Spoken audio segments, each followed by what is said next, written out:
Good day, everyone. It's my privilege to welcome you all today to this panel discussion on competency based education and question paper design. In today's educational landscape, the shift from rote learning to competency based learning is to competency-based learning is both essential and timely. Competency-based education ensures that learners not only acquire knowledge but also master the skills, attitudes, and competencies needed to succeed in the real-world context. As we begin, I'd like to remind our audience that competency based models emphasize student centered learning, equitable opportunities, authentic assessments, and lifelong skill development. Our discussion today will focus on how these principles can practically be embedded in teaching assessments and curriculum design. So, let me introduce myself. I'm Nashmit, founder of YN Academy. I hold a bachelor's degree in early childhood education, along with several professional diplomas with over 12 years of experience in the field of education.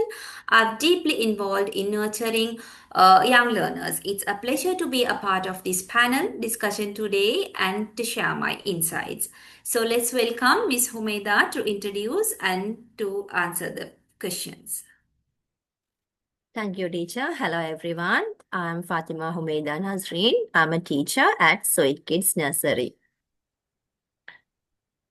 Okay, teacher, let's begin with the questions. So, what is competency-based education and how does it differ from traditional learning? Yes, competency-based education focuses on children mastering skills and knowledge that are needed for real-life situation. Unlike traditional learning, which often relies on time-based progression and memorization, CBE is student-centered and flexible. Assessments are ongoing and formative rather than just one-time exams. In short, we can say CBE prepares students for real-world success, while traditional learning mainly prepares them for exams. Okay, teacher. So, what are some key characteristics of competency-based education? Yes, CBE emphasizes learning outcomes where children must actually demonstrate mastery of skills. It relies on continuous assessment that give feedback and guide improvement. Another key feature is personalized learning where children progress at their own pace. It also highlights life skills like problem solving, communication, and preparing learners for 21st century challenges. Yes, teacher, that was marvelous. So, what are the benefits of competency-based education for students and teachers? For students, CBE offers equity, personalized learning, and flexibility in learning at their own pace. It also increases motivation since progress is based on mastery, not just grades. Teachers benefit too as it encourages innovative teaching and continuous professional growth. So overall, both teachers and students gain through deeper and more meaningful learning. Okay, teacher. So, how can SMART goals be applied in competency-based classrooms? Yes, SMART goals help make learning clear and structured. Instead of vague targets, students work on specific, relevant, measurable, attainable, and time bound goals. For example, when a student says, I will complete 1-page essay in 2 weeks with correct grammar, it aligns on CBE because it tracks real progress and make learners motivated with achievable steps. Okay, teacher. So, I hope this is the final question. Why is it important to use both inductive and deductive reasoning in competency-based learning? Yes, reasoning builds higher order thinking, which is central to CBE. Inductive reasoning helps children observe patterns and form general conclusion, while deductive reasoning applies general rules to some specific cases. So using both ensures that students understand concepts deeply and can apply them to real life problem solving. Also, these combinations strengthens critical thinking and logical decision making. Thank you, teacher, for the wonderful answers. I hope the audience got a vast knowledge on this area.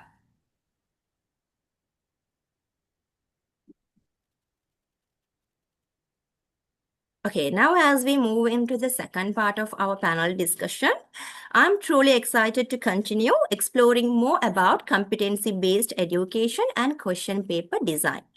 In this segment, I will be hosting and Ms. Nashmin will be sharing her valuable thoughts and experience with us. Through this discussion, we will try to understand how competency-based learning helps students not just memorize content, but actually develop real skills that prepare them for life. So let's begin with our next set of questions to dive deeper into this meaningful topic. Are you ready, teacher? Yes, teacher. Okay, so your first question is competency-based education can seem overwhelming at first. What can help teachers embrace this model confidently? Yes, it is true that competency-based educations look like a bigger shift for teachers. The key is to start with small manageable steps. Teachers should begin by identifying few core competencies relevant to their subject. For example, critical thinking in science or communication in language classes. Instead of redesigning the whole curriculum overnight, they can try adding one or two competency based activities each week, like group projects, role play, or real life problem solving tasks.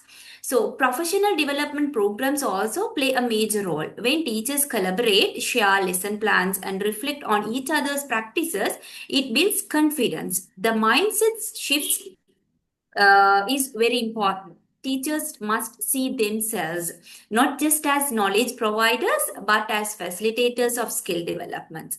Once they understand that CBE actually makes learning more meaningful and also less about memorization, the transition becomes smoother and less intimidating.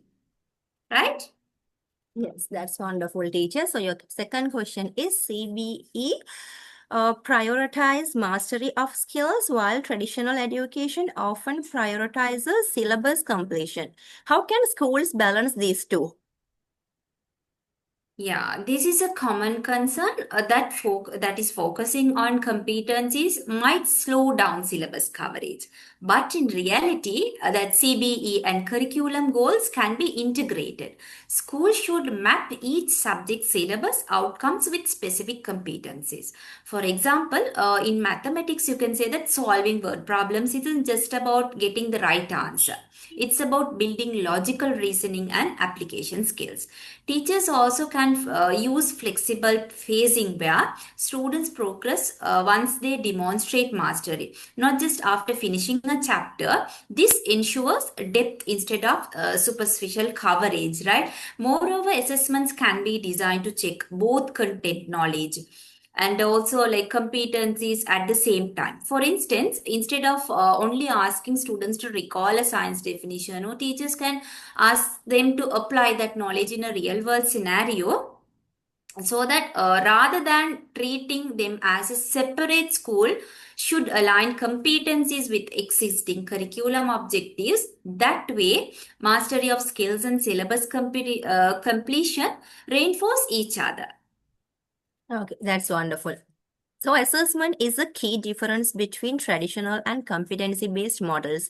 How can continuous assessment be made reliable and practical? Yeah, in traditional models, assessments are often summative, right? Students are tested at the end of the term. But in competency based education, assessment is continuous and formative. To make it reliable and practical, teachers don't have to add more tests. Instead, they can use simple methods like observations, checklists, student portfolios, or peer reviews, and short performance tasks. The important part is using clear rubrics in competencies are well defined. For example, communication skills might include clarity, confidence, and the use of appropriate vocabulary. Teachers can observe and grade students consistently. The technology can also help reduce workload. Digital platforms allow teachers to record feedbacks quickly and track the progress over time. So this makes assessments more meaningful since they show not just what a student knows, but what they can actually do, right? And because the feedback is ongoing, students have opportunities to improve themselves rather than being judged only at the end of the term or the year, right? Okay, that's fine. So CBE and outcome-based education are often linked together. How do you see their relationship in practice? Yes, CB and the OBE are closely related, but not identical. Outcome based education focuses on defining clear learning outcomes, what students should achieve by the end of the lesson or the course. Competency based education, on the other hand, is about ensuring that students actually master the skills and knowledge required to reach those outcomes. So, in practice, the OBE sets the directions while CBE provides the pathway.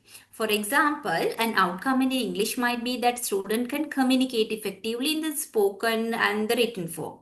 The competency-based approach ensures that through activities like role play, debates, and writing tasks, student practice the master the skills needed to reach that outcome. Right. So CBE is the how and the OBE is what, right? Together they form a complete cycle outcome, guide, teaching, and competencies ensure mastery. This is exactly what NEP 2020 envisions moving education towards skill oriented learner centered systems. That's wonderful, teacher. So this is your last question is about CBE emphasizes life skills like collaboration and problem solving. How can teachers integrate these into daily lessons? Yes, life skills are central to competency based education, and teachers don't need to create extra classes for them. They can be integrated naturally into daily lessons. For example, in group science projects, students practice collaboration and teamwork while solving real life problems. In language classes, debates or storytelling activities can build communication and critical thinking. Even small classroom strategies help assigning, like rotating group leaders, build leadership skills, while encouraging reflection, journals support self awareness. Teachers can also design assessments that measure both academic and life skills, for instance, like evaluating how well students worked as a team while solving a right. So the goal is to make these skills part of the learning process, not an add-on, right? So when integrating daily, students not only gain academic knowledge but also develop essential competencies for the real world. Okay, that's nice. That's bring us to the end of our discussion. Thank you so much, Ms. Nasmin, for your thoughtful answers. We hope this conversation helped you see how competency-based education can make learning more purposeful and Thank you. student-centered. Let's continue to teach not just for exams, but for life and lifelong learning. Thank you.